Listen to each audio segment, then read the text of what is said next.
আগে আমাদের খেতে পেতাম না, দিনের পর দিন শুকনো হয়েছি। একটা পাউরুটিকে কিনে নিয়ে এসে আধখানা করে ছেলের দিকে গালে দিয়ে মানুষ করেছি। পয়সার অভাবে তাদের দিকে পড়াতে পারিনি।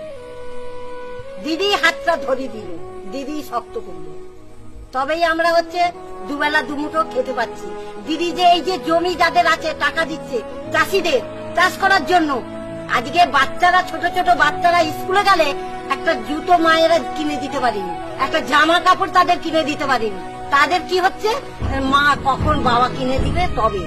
এখন দিদি যা দিয়েছে, এখন কোনো স্কুল বলতে পারবে না যে বাচ্চাদের কিছু দেয়নি। দিদি ভাইকে আমরা খুবই ভালোবাসি, খুবই শ্রদ্ধা করি, খুবই ভালোবাসি, খুবই শ্রদ্ধা করি। তিনি যা উপকার করেছে আমরা এই উপকারের ঋণ শোধ করতে পারবো না। আমাকে যে বেকার টাকা যে দিচ্ছে, সেই টাকাটা আমার সংসারে সবাই